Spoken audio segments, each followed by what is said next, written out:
Hace 252 millones de años, una catástrofe acabó con casi toda la vida de la Tierra. Esto es lo más cerca que nuestro planeta ha estado de volver a donde empezó todo. Murieron hasta el 90% de las especies de toda la Tierra. Esta extinción fue mucho mayor que la que acabó con la era de los dinosaurios. Pero la culpa no fue de un asteroide. No es fácil matar a tantas especies, así que tuvo que ser algo realmente catastrófico. El culpable estaba al acecho justo debajo de la superficie. Por fin podemos reconstruir las pistas de esta antigua escena del crimen. Y ahora por fin conocemos al culpable. Enormes erupciones volcánicas. Es como si la Tierra hubiera cobrado vida. Entonces, ¿cómo se las arregló la vida para sobrevivir a la peor extinción de la historia de la Tierra?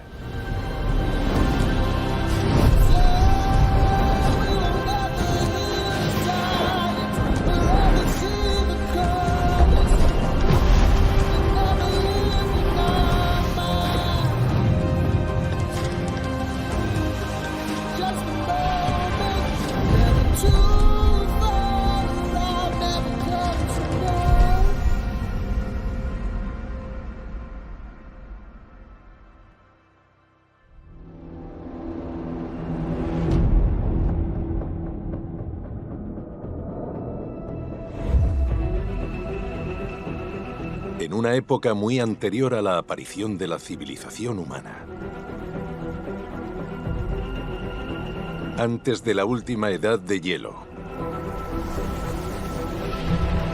Antes de que el impacto de un asteroide extinguiera a los dinosaurios. De hecho, en una época en la que los dinosaurios ni siquiera existían. Un apocalipsis destruyó casi toda la vida de la Tierra. Y puede ayudarnos a enfrentarnos a nuestro futuro. Unos 250 millones de años atrás, el desastre se avecina.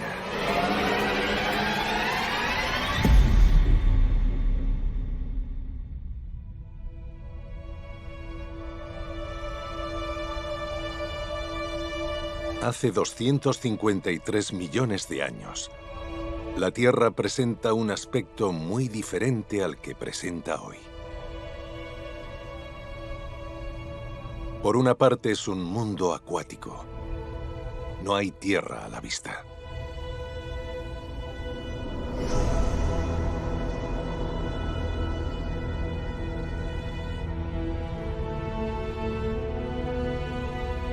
Pero por la otra parte, las masas continentales de la Tierra están apiñadas en un supercontinente colosal. Esto es Pangea.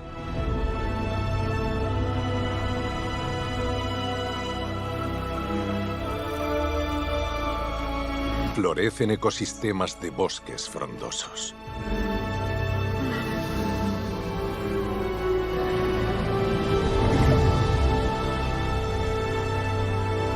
Y sus océanos están a rebosar de criaturas extrañas y maravillosas. La Tierra pérmica es rica, diversa y está plagada de vida.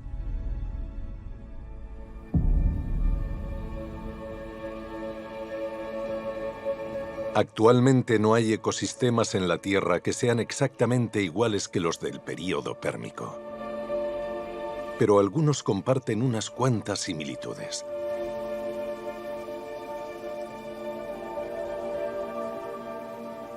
La vida al final del Pérmico era preciosa. Contaba con un ecosistema muy diverso, tanto en el mundo marino como en el terrestre. No incluía mamíferos, aves ni flores, por lo que era totalmente diferente. Pero se pueden reconocer algunas de las predecesoras de nuestras coníferas actuales, por ejemplo.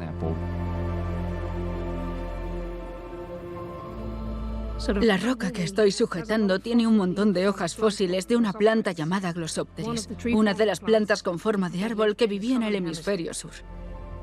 Mola bastante estar sujetando un fósil de aquel periodo. Es como viajar en una máquina del tiempo.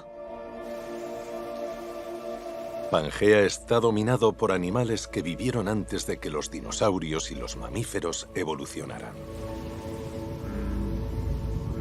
Criaturas olvidadas que los científicos solo conocen gracias al registro fósil. Existían unos herbívoros gigantes con una armadura y una especie de protuberancias óseas en el cráneo llamados pareiasáuridos. Y los grandes depredadores se llaman gorgonopsios. Tienen la boca llena de dientes afilados. Tienen dientes afilados más pequeños en la parte delantera y luego unos sables increíbles. Este es el primer registro que tenemos de depredadores desarrollando dientes de sable para matar a sus presas. Durante el Pérmico también había insectos en la Tierra. Vemos alas de las cuales algunas alcanzan más de 30 centímetros, mucho más grandes que las que vemos hoy en día. También vemos los primeros escarabajos. Los escarabajos no habían aparecido aún en el registro fósil hasta el Pérmico. También se encuentra una gran diversidad de especies en los océanos. Los océanos eran totalmente diferentes en comparación con ahora, pero había un par de habitantes conocidos, los peces con aletas radiadas y los tiburones. Había muchos arrecifes, pero formados por tipos de organismos muy diferentes. Había trilobites correteando por el suelo oceánico. Son como bichos del fondo marino. Al final del Pérmico, la vida se había vuelto muy rica y diversa, con un amplio rango de hábitats, tanto en la tierra como en el mar. Me encantaría viajar al pasado y ver a todos estos animales viviendo juntos. Sería un verdadero safari prehistórico. Pero la vida está a punto de cambiar para siempre. En las profundidades del norte de Pangea, una roca líquida supercaliente, el magma, está subiendo. Lo contiene la rígida capa superior de la Tierra, la corteza. Hasta que no aguanta más.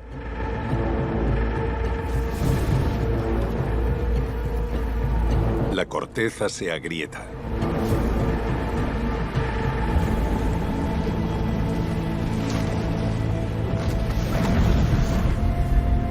En cuestión de horas, el paisaje local queda destrozado. Las grietas crecen formando grandes cortinas de fuego a medida que la lava inunda la superficie. Las entrañas de la Tierra salen disparadas. Las erupciones procedían de un complejo volcánico gigante en el norte de Pangea, llamado los Traps Siberianos. Los restos, el registro de rocas de estas erupciones volcánicas sigue estando en Siberia. Quedan vestigios de lava cubriendo una zona inmensa de la Siberia actual. Yo he estado en los Traps siberianos y he bajado por ríos en los que a ambos lados había inmensas colinas de flujo de lava amontonado. Estas rocas revelan que los Traps siberianos erupcionaron de forma intermitente durante 2 millones de años, emitiendo aproximadamente 3 millones de kilómetros cúbicos de magma y rocas. Las erupciones al final del Pérmico son realmente descomunales. Son muchísimo más grandes que cualquier cosa que hayamos visto actualmente. Se trata de una erupción a escala planetaria que cubriría a Estados Unidos con una capa de lava de un grosor de 275 metros.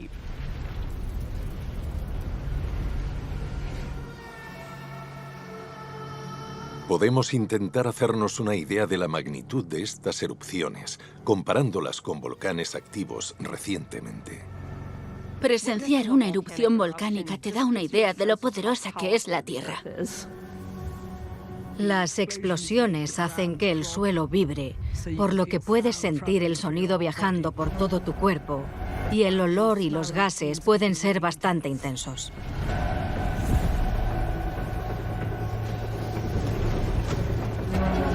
En 2021, el volcán de Tajogaite erupcionó y expulsó aproximadamente 275 millones de metros cúbicos de materiales. Suficiente para llenar 80 estadios de fútbol. Otras erupciones de la historia de la humanidad, como la del volcán Krakatau, fueron mucho mayores.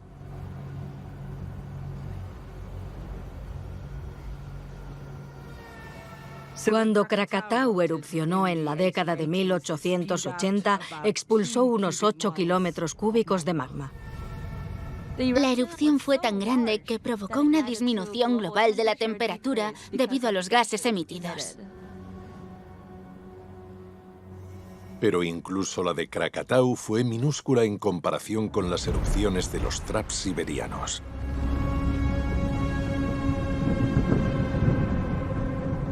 Los traps siberianos equivaldrían a un Krakatau erupcionando todos los años durante 300.000 años.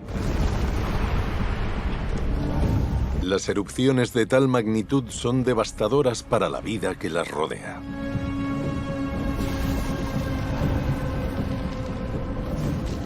Las fuentes de fuego arrojan material volcánico a la atmósfera. Innumerables criaturas perecen en los incendios forestales que hay activos cerca. El dióxido de azufre aumenta y reacciona en la atmósfera tapando parcialmente el sol. Las plantas se marchitan y mueren conforme se va estableciendo un invierno volcánico. La ceniza cae sobre un paisaje agonizante. Después de cada erupción, amplias superficies del norte de Pangea se queman. ¿Pero es suficiente para desencadenar una extinción masiva?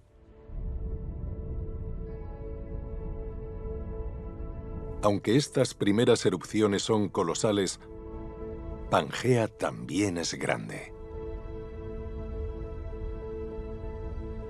La mayor parte del supercontinente no entra en contacto con la letal lava. En otra parte de Pangea está pasando algo curioso.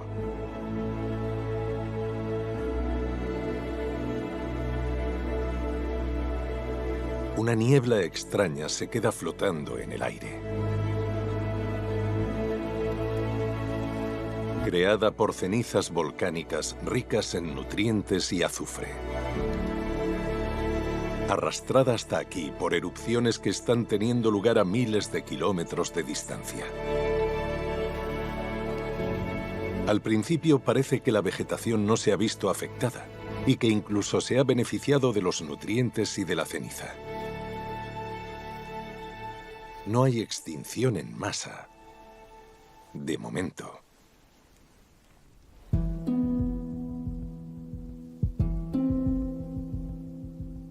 Pero la muerte acecha.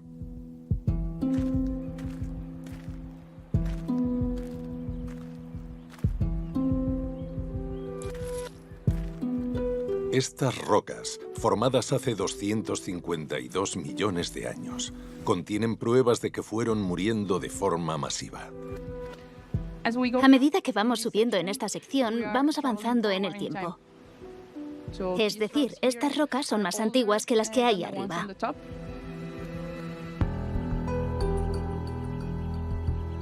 Estas rocas antiguas se formaron en el suelo oceánico antes de subir para formar estas montañas. Las rocas no solo nos cuentan de qué ecosistema vienen, sino también algo extraordinario sobre ellos. Y es que están llenas de fósiles, como por ejemplo de almejas, caracoles marinos, organismos con concha y otros fósiles, como este Nautilus, que vivieron en aquella época. Los distintos fósiles de estas rocas demuestran que era un ecosistema marino dinámico.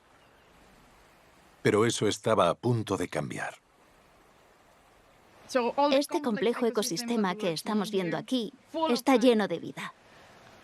Después de este nivel, Resulta realmente complicado encontrar fósiles.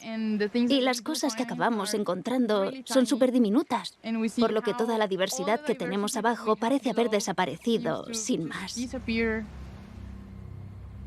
En tan solo unos pocos cientos de años, en un abrir y cerrar de ojos para la geología, casi toda la vida desaparece.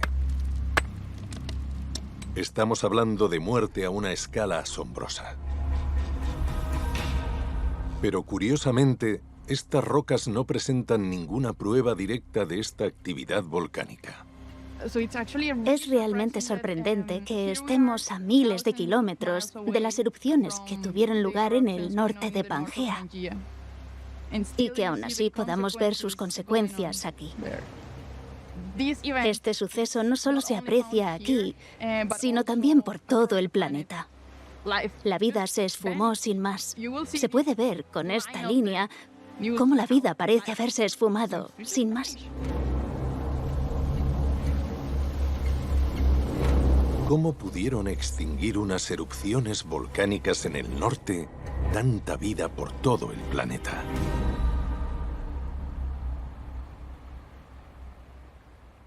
Los científicos creen que los traps siberianos erupcionaron en distintas fases. La fase 1 se caracterizó por flujos de lava durante alrededor de 300.000 años. No es solo la superficie de la Tierra la que se ve afectada por las erupciones. También arroja miles y miles de millones de toneladas de gas y partículas diminutas al aire. Vapor de agua, dióxido de azufre, metales pesados tóxicos y dióxido de carbono que empiezan a dispersarse por la atmósfera. Lo que queremos entender es cómo afectaron estos gases al planeta. El dióxido de azufre y el dióxido de carbono producen efectos opuestos en la atmósfera terrestre. El dióxido de azufre refleja la luz del sol de vuelta al espacio exterior, desencadenando un enfriamiento global, mientras que el dióxido de carbono es un gas de efecto invernadero que puede provocar un calentamiento global. Los efectos de enfriamiento y calentamiento de estos gases en la atmósfera actúan en diferentes escalas de tiempo. El dióxido de azufre tiende a quedarse menos tiempo en la atmósfera porque puede desaparecer con la lluvia. Pero el dióxido de carbono puede quedarse en la atmósfera terrestre durante cientos o incluso miles de años. Después de cada pulso o aumento de la actividad volcánica, los efectos de enfriamiento del dióxido de azufre no duran mucho. Pero en el caso del dióxido de carbono que atrae el calor, es otra historia. El dióxido de carbono liberado durante un pulso de los traps siberianos se quedaba ahí hasta el siguiente pulso. Y conforme el dióxido de carbono se va acumulando en la atmósfera, va afectando a todo el planeta. Por lo tanto, el principal causante del cambio medioambiental que desemboca en la extinción masiva no es la lava en sí, sino los gases que libera a la atmósfera.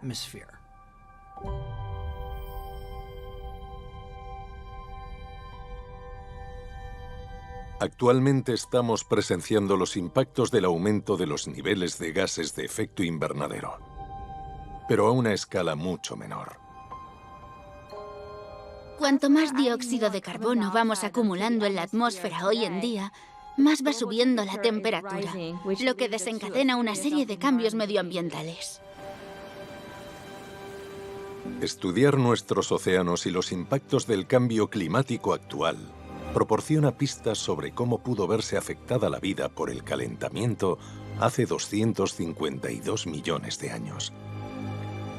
Ahora mismo en nuestro mundo estamos viendo arrecifes de coral afectados por el cambio climático. Los océanos se están calentando y se están volviendo más ácidos. Esto es muy estresante para los corales y provoca que inmensas superficies como la Gran Barrera de Coral se decoloren y que los corales se vuelvan blancos. Los corales decolorados tienen más posibilidades de morir, lo que puede acarrear consecuencias devastadoras. Los arrecifes de coral representan un ecosistema complejo y lleno de vida. Si empiezas a quitar estos corales, es cuestión de tiempo que otros ecosistemas parecidos puedan colapsar.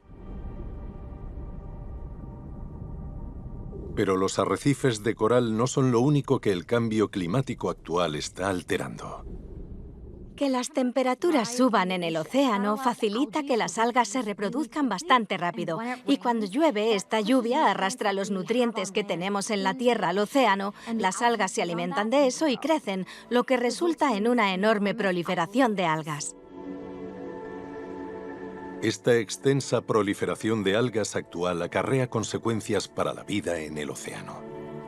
Y en este caso, no son las temperaturas altas lo que mata.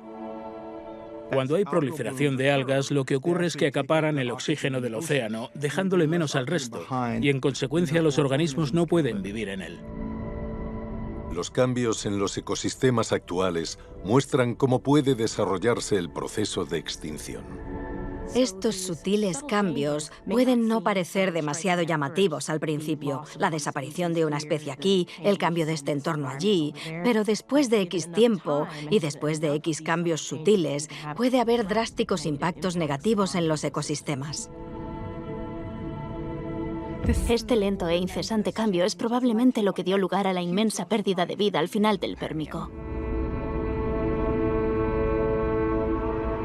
La extinción masiva puede ocurrir lentamente a lo largo de miles o incluso de millones de años, cuando los cambios medioambientales empiecen a resultarles muy complicados a muchas especies para adaptarse.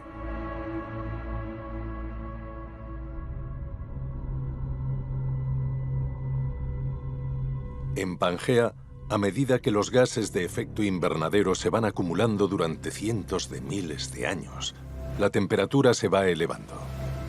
Se cree que durante la extinción masiva, la temperatura de los océanos subió entre 7 y 9 grados centígrados, y que en la Tierra subió incluso más.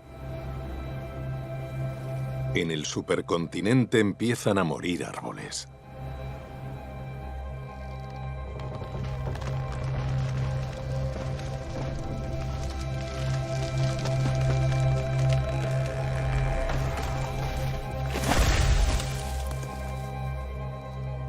Se crean huecos entre las copas de los árboles, permitiendo que la luz solar bañe el suelo.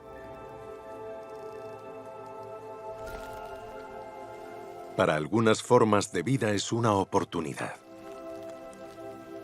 Las plantas licofitas, parecidas a la maleza, florecen en este nuevo entorno.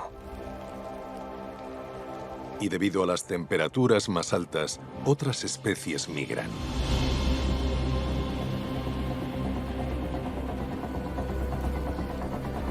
Unas plantas leñosas y con semillas llamadas cícadas, cuyo crecimiento anterior se asocia a los trópicos, prosperan ahora cerca de los polos.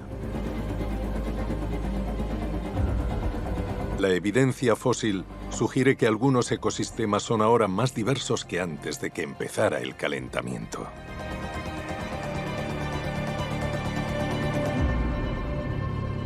Pero este ecosistema sigue siendo vulnerable. Unos cuantos grados más y podría colapsar.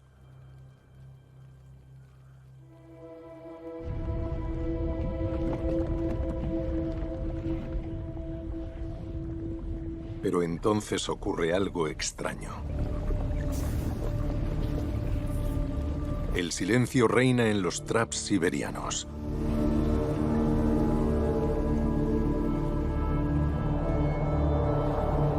Las emisiones de gases de efecto invernadero, incluyendo el dióxido de carbono, disminuyen. Tras 300.000 años de flujos de lava, las erupciones terminan por fin.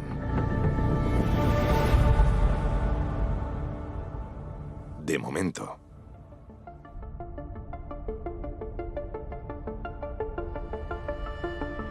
Cuando los científicos intentan calcular la cantidad de gases de efecto invernadero que liberaron las erupciones y luego la comparan con la cantidad de calentamiento global implícito en el registro de rocas, hay algo que no encaja. Cuando sumamos todo el dióxido de carbono que creemos que salió de los magmas, haciendo la mejor estimación posible, no es suficiente para explicar el nivel de devastación climática que sugiere el registro geológico. Faltan aproximadamente la mitad de los gases de efecto invernadero necesarios para impulsar la extinción hasta el final del Pérmico. Entonces, ¿de dónde salen el resto de gases de efecto invernadero? Una respuesta puede estar bajo tierra.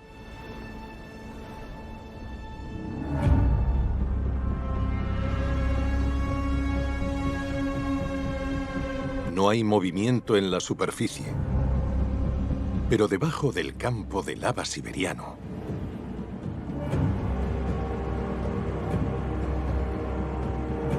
a casi 13 kilómetros bajo tierra,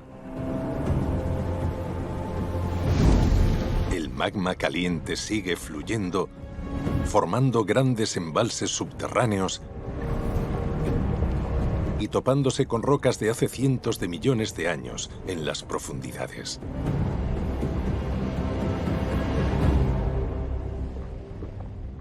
La cantidad de lava expulsada a lo largo de los años de los traps siberianos fue tan inmensa que acabó cubriendo la superficie terrestre.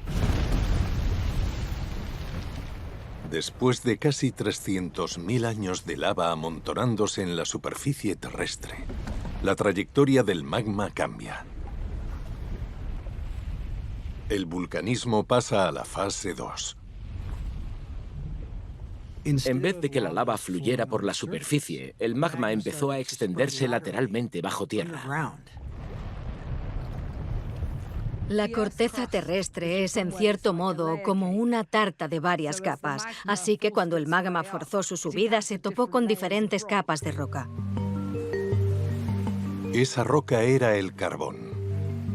En este caso, el magma empezó a quemar combustibles fósiles literalmente del mismo modo en el que nosotros los estamos quemando con nuestros pistones y centrales eléctricas. Pero el dióxido de carbono no actúa solo. No solo hay carbón en la corteza terrestre. Debajo de las rocas volcánicas liberadas por las erupciones de los traps siberianos, hay un antiguo lecho marino que contiene la sal que quedó después de que se secara el mar. En algunas partes, las capas de sal tenían 200 metros de grosor. Eso es bastante sal. Cuando la sal y el magma entran en contacto, las consecuencias pueden ser devastadoras. La sal es... Me he traído un trozo. La sal por sí sola es una roca inofensiva. A simple vista parece que no supone ningún peligro. De hecho, le añadimos sal a la comida y todo, pero puede ser muy peligrosa. Cuando el magma caliente entra en contacto con las capas de sal, las cuece, liberando todo tipo de gases horribles. El carbón ardiendo y los yacimientos calientes de sal, resultado de estas erupciones, crearon básicamente una inmensa bomba de relojería.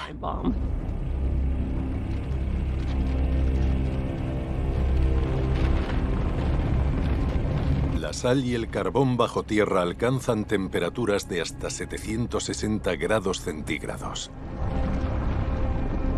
y comienzan a liberar sus toxinas.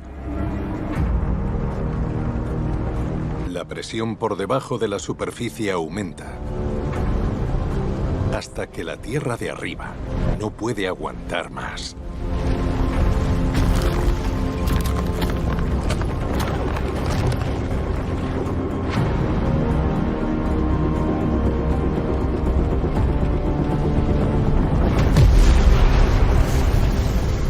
El material volcánico sale disparado a kilómetros de altura. Cada erupción libera más gases de efecto invernadero por la quema de carbón. Se cree que esta es la conexión que falta y que explica el aumento global de las temperaturas. Además, cuando la sal está tan caliente, también libera químicos letales. Gases tóxicos llamados halógenos, lo que puede traducirse en peligro si alcanzan la capa de ozono. Es una capa alta de la atmósfera que se encarga de proteger a nuestro planeta de la radiación ultravioleta del Sol, que es muy perjudicial para la vida. Cuando estos halógenos reaccionan con la capa de ozono, la debilitan, lo que hace posible que pase la radiación nociva del Sol. Hemos visto cómo se degradó temporalmente la capa de ozono de la Tierra hace unos años. En la década de 1980, la actividad industrial produjo un agujero en la capa de ozono sobre la Antártida, que ahora se está cerrando. Pero durante la extinción al final del Pérmico, los halógenos dañaron la capa de ozono a una escala devastadora, bañando la vida con una dosis masiva de radiación ultravioleta nociva.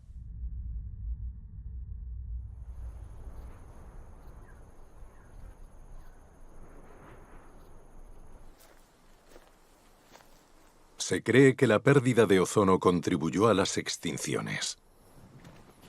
¿Pero pueden encontrar los científicos una forma de demostrarlo?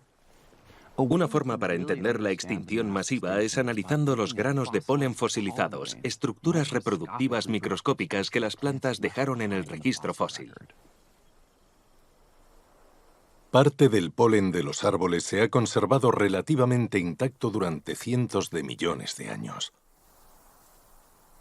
Por lo tanto, el polen actual debería ser igual que el del registro fósil. Aquí tengo una imagen de un grano de polen de un pino actual. Básicamente está compuesto por un cuerpo central y por dos estructuras al lado que se llaman sacae.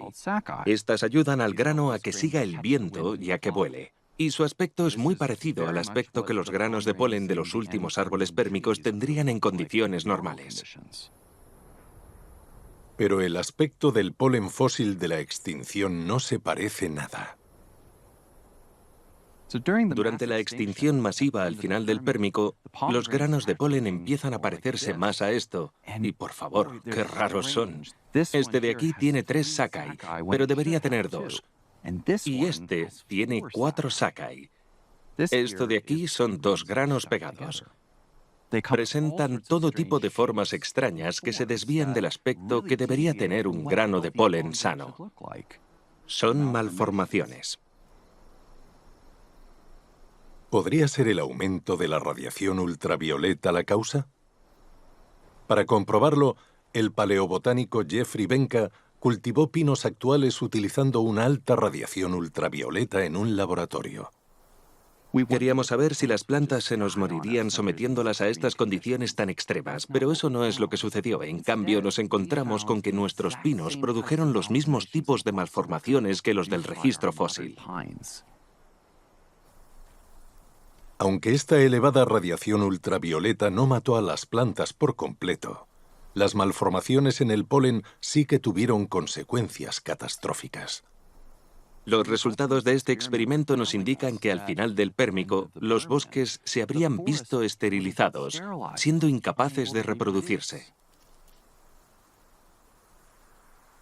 Es una lenta marcha hacia la extinción.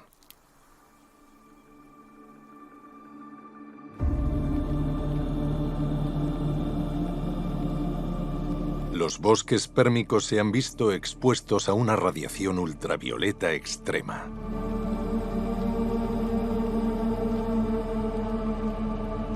Los árboles aparentemente sanos ahora son estériles.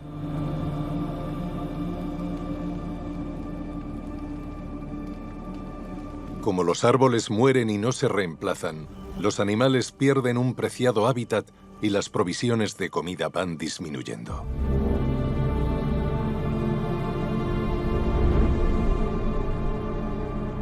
Durante la extinción masiva, la vida sobre la Tierra está amenazada por todas partes.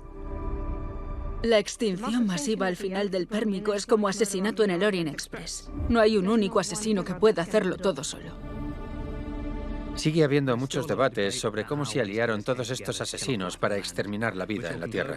Estamos hablando de calentamiento global, intoxicación por metales pesados, lluvia ácida, incendios forestales, radiación ultravioleta letal. Era el infierno en la Tierra. Probablemente hubo pulsos de debilitamiento de ozono durante la duración de la actividad de los traps siberianos, pero durante periodos de tiempo incluso más largos, el calentamiento global estaba empezando a hacer efecto y provocando que los ecosistemas colapsaran por completo. Pero la extinción de la vida en los océanos es todavía más drástica. El agua más caliente y rica en nutrientes contiene menos oxígeno. Oxígeno que la vida marina utiliza para respirar. Y a medida que el dióxido de carbono va reaccionando con el agua del mar, el océano se va volviendo más ácido. Las algas y las bacterias proliferan por todo el planeta, envenenando el océano con el ácido sulfídrico que liberan. Mueren criaturas por todo el océano. Extensos tramos del fondo marino se convierten en fétidos lechos de muerte. En el océano, la combinación del aumento de temperatura, de la disminución de oxígeno y de la acidificación contribuyeron a la pérdida de vida que vemos al final del Pérmico. Estos asesinos del océano podrían haber trabajado juntos para ser excepcionalmente devastadores para la vida marina. Los científicos siguen debatiendo cuánta vida murió exactamente, porque el registro fósil está incompleto. Pero las pruebas demuestran que los grandes bosques de Glossopteris, los depredadores de dientes de sable gigantes y casi toda la vida marina desaparece. Para cuando las erupciones terminan por fin, la temperatura atmosférica global media ha subido hasta 12 grados centígrados.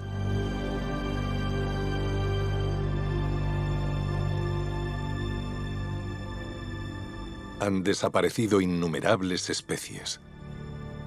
La rica complejidad de la vida terrestre se ha esfumado. Las palabras extinción masiva no salen a la ligera de la boca de los científicos, llevan mucho peso. Y la extinción al final del Pérmico fue la más grave de todas. Hay quien la ha llamado la madre de las extinciones masivas, también la Gran Muerte. Es de lejos lo peor a lo que la vida se ha tenido que enfrentar nunca. Con tanta muerte y destrucción, ¿cómo pudo sobrevivir alguna forma de vida? La vida en la Tierra está adaptada a vivir en la Tierra. Ha evolucionado así. Y si las circunstancias cambian, los organismos pueden adaptarse a ese cambio. Y los que no puedan adaptarse acabarán extinguiéndose. Si las especies pueden adaptarse a las nuevas condiciones, eso les concede una oportunidad para prosperar. La muerte y la extinción dan forma a la evolución de la vida. Es este acto de destrucción creativa que hace que una especie se extinga, lo que permite que otra especie evolucione. Con el paso del tiempo, la combinación de estas interacciones de extinción, adaptación y evolución genera ecosistemas resistentes. Pero incluso los ecosistemas resistentes no son indestructibles. Un ecosistema es muy parecido a una torre de Jenga, donde cada ladrillo es una especie. Cuando quitas una o dos especies, el ecosistema se queda relativamente intacto. Pero cuantas más especies pierdas, más inestable será el ecosistema hasta que colapse por completo. Actualmente a los organismos les está costando mucho adaptarse a un planeta en constante cambio. Y no es solo el cambio climático, también es por cosas como la destrucción de hábitats. Pérdida de arrecifes de coral, pérdida de banquisas, deforestación, pérdida de humedales, pérdida de pastizales y praderas. Pero incluso después de que los ecosistemas colapsen, como ocurrió hace 252 millones de años, alguna forma de vida sobrevive. Si puede adaptarse, tiene la posibilidad de reconstruirse.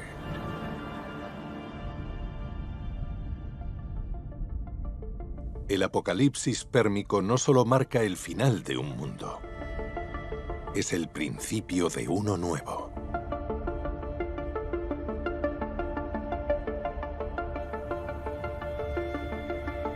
La evidencia fósil es irregular, por lo que los científicos no saben dónde consigue resistir la vida exactamente.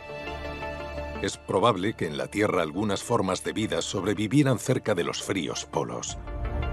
Y muchas criaturas podrían haber buscado refugio bajo tierra, resguardándose de las abrasadoras temperaturas y de la intensa radiación solar. Y algunas formas de vida también sobreviven en la superficie.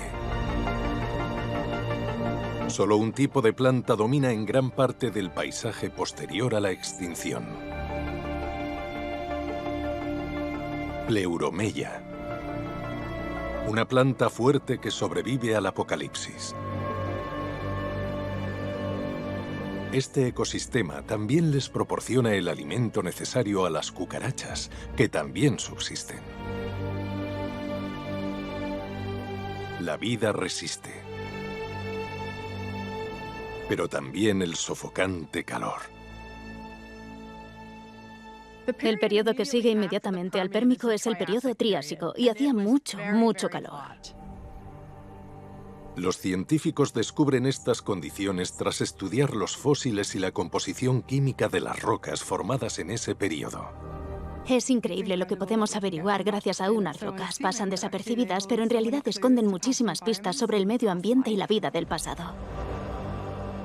Por ejemplo, sabemos que crecieron bosques en el Polo Sur. Y para que eso ocurra, se necesita un planeta cálido. Las temperaturas de la Tierra eran de unos 49 grados centígrados, posiblemente incluso 60 grados, y aún más con olas de calor. Eso es tanto calor que en varias partes del mundo la vida compleja no habría vuelto a ser posible. También hace calor en el océano. La temperatura de la superficie del océano podría haber alcanzado nada más y nada menos que 37 grados centígrados, lo mismo que un jacuzzi. Estas extremas temperaturas del océano habrían sido inhóspitas para la mayoría de la vida oceánica. La extinción masiva al final del Pérmico fue tan devastadora para los arrecifes de coral que, durante unos 14 millones de años del Triásico, no vemos corales en ninguna parte del planeta. Para que la vida se recupere, el planeta tiene que enfriarse.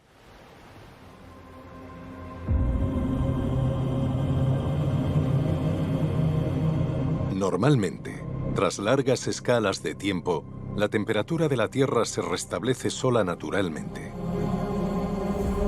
El dióxido de carbono desaparece de la atmósfera en parte como reacción al agua de la lluvia. Pero hay extensas zonas del centro de Pangea desiertas. Llueve poco. Hacen falta millones de años para que la Tierra se enfríe.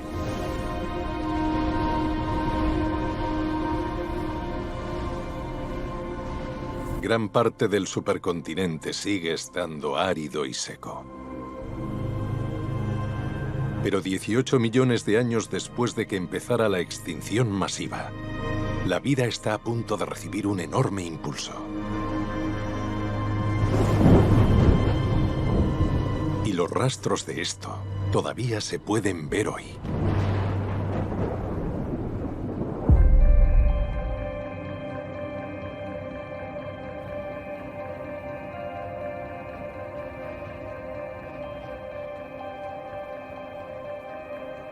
Estas montañas están compuestas sobre todo por una roca dura llamada dolomita.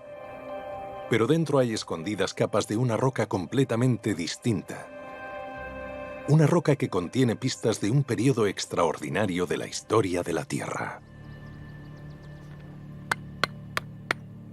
Esta es la roca que se formó durante este extraño periodo de tiempo. Se trata de una piedra relativamente blanda en la que se pueden ver los granos de arena.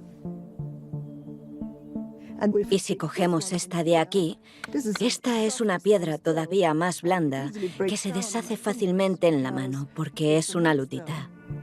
Estas rocas de aquí tienen un aspecto completamente distinto a las que tenemos debajo y encima porque estas son areniscas y lutitas, mientras que las de abajo y arriba son dolomitas. El secreto de esta inusual capa de roca es cómo se formó. Las areniscas y las lutitas son sedimentos formados, generalmente por la erosión de arena y lodo en los continentes que fueron arrastrados al océano. Por todos los dolomitas hay ejemplos de esta extraña capa de rocas blandas compuesta de arena y lodo. Por supuesto, ahora toca preguntarnos, ¿qué provocó este drástico cambio? La respuesta bajó del cielo. Y fue la lluvia, mucha lluvia. Este episodio duró mucho tiempo, unos 2 millones de años. Un diluvio de esta magnitud parece tan improbable que cuando los científicos descubrieron las primeras pruebas, algunos creyeron que se trataba de un episodio localizado. Pero más tarde aparecieron más pruebas en China, Irán, América del Norte. Así que a día de hoy se considera que es algo que sucedió por todo el planeta. Este periodo se llama el episodio pluvial carniano.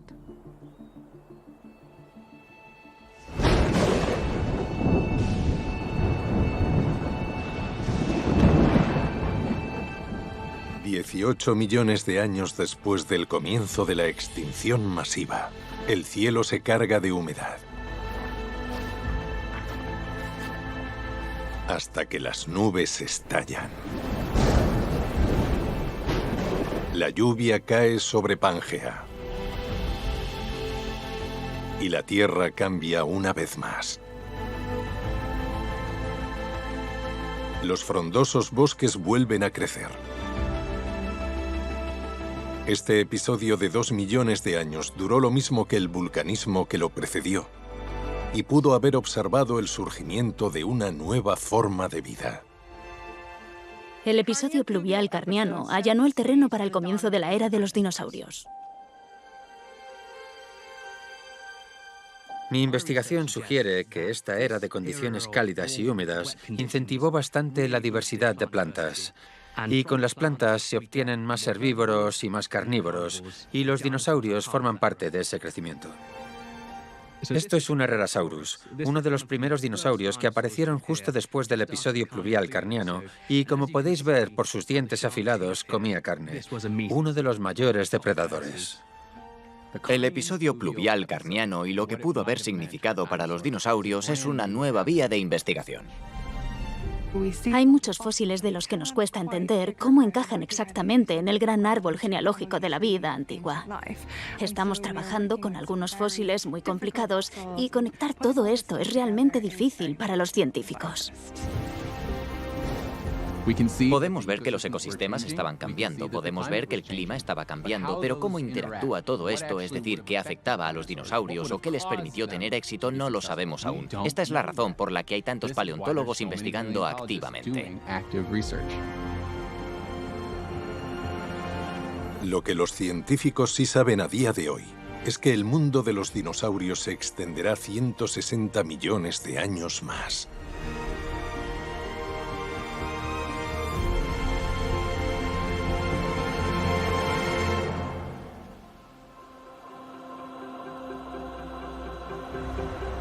La vida en nuestro planeta ha experimentado catástrofes puntuales. Y aunque la extinción al final del Pérmico pueda parecer una pesadilla lejana, puede ayudarnos a enfrentarnos a nuestro futuro. Tanto al final del Pérmico como en la actualidad, estamos presenciando una subida global de las temperaturas, bajos niveles de oxígeno en el mar y acidificación del océano. Solo que ahora no es por un volcán, somos nosotros. Aunque ahora no estamos liberando tantos gases de efecto invernadero como durante la totalidad de las erupciones de los traps siberianos, la realidad es que los estamos liberando mucho más rápido actualmente.